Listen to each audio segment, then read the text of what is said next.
Hola, buenos días. Soy la doctora Andrea Quiroz. En esta ocasión vamos a hablar del autismo. ¿Por qué vamos a hablar del autismo? Pues es uno de los trastornos del neurodesarrollo más frecuentes en la población pediátrica y uno de los motivos de consulta también más frecuentes que vemos en el consultorio. Y empezando con la definición del autismo, pues es el trastorno del neurodesarrollo que se caracteriza por tener afectación en tres principales áreas. Estas áreas son la comunicación, el lenguaje, la socialización, así como la presencia de conductas repetitivas e intereses restringidos.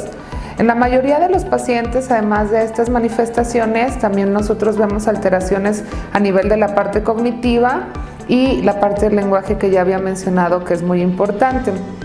Y generalmente las manifestaciones van a estar presentes desde los primeros años de vida. Ahorita más adelante voy a ir hablando, dependiendo de cada área que menciono de los síntomas, cómo podemos ir identificándolos en las diferentes etapas del desarrollo.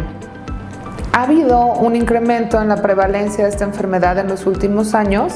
Las cifras recientes mencionan que aproximadamente 1 de cada 68 niños van a tener un diagnóstico de trastorno del espectro autista. Es mucho más frecuente en los hombres, tiene una relación aproximada de 4 hombres por cada mujer.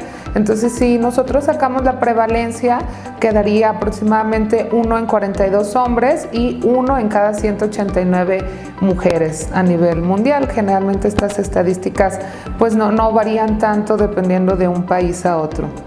Para poder hacer nosotros como médicos, ya sea un neurólogo pediatra o incluso el pediatra que lo puede sospechar y ya lo envía con nosotros, hay ciertos criterios diagnósticos en los que nosotros nos basamos, que estos criterios aparecen en un manual para enfermedades mentales que se llama el DSM-5, dentro del área que yo ya mencionaba, pues que serían los trastornos del neurodesarrollo.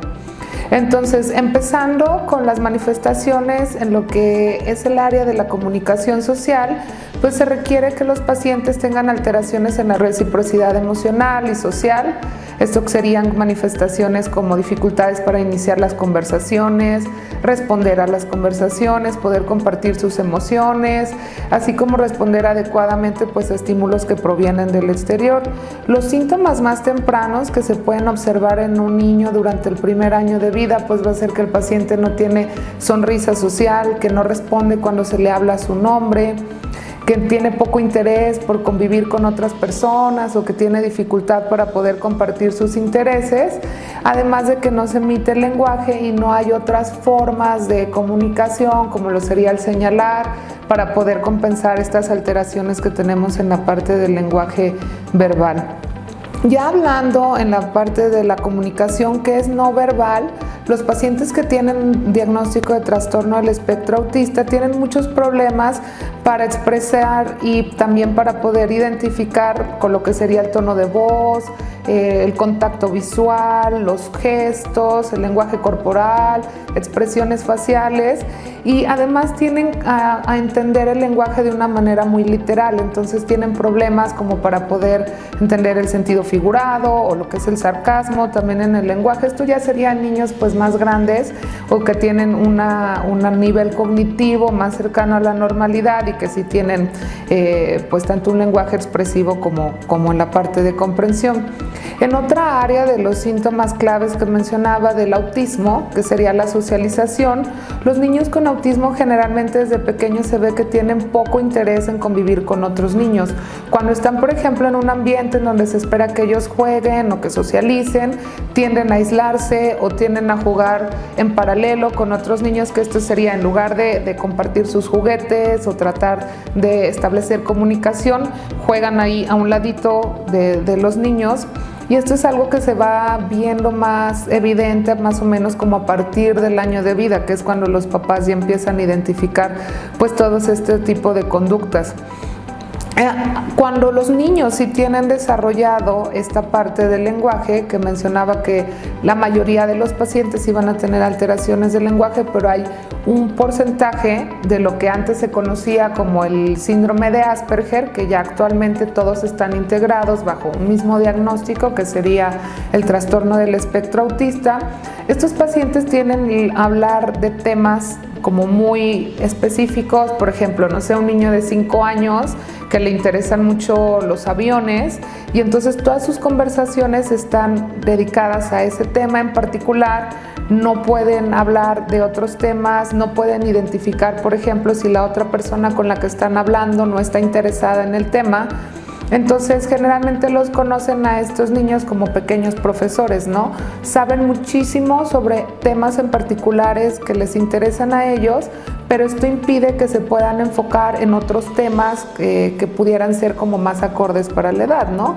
Por ejemplo, en este caso del paciente que mencionaba de 5 años, que tiene una obsesión pues por el tema de los aviones, pero no puede hablar de carritos o de dinosaurios o de animales o de otro tipo pues de temas o de juguetes que son muy comunes en esta edad.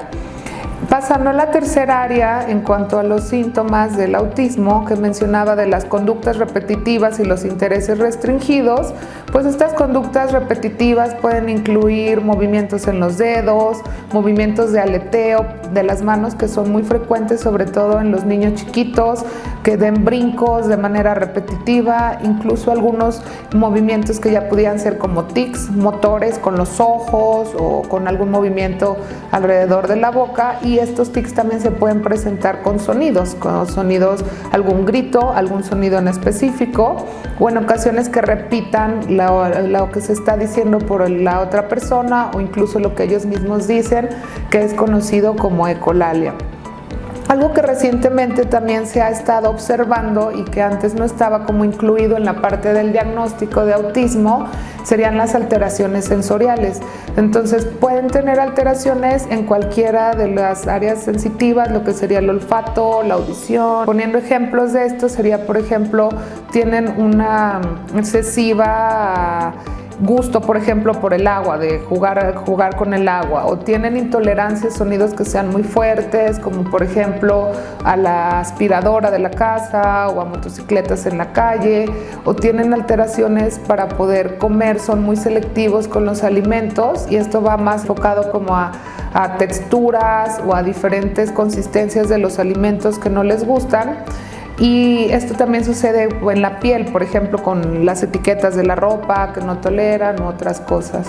Entonces, como esto fue una pinta global de las manifestaciones que se pueden presentar en el autismo, los pacientes pueden tener desde manifestaciones muy severas y que son muy fáciles de identificar por parte de los padres, hasta manifestaciones más sutiles que cuesta un poquito más de trabajo y que se van identificando ya conforme las exigencias del medio ambiente van incrementando al paciente.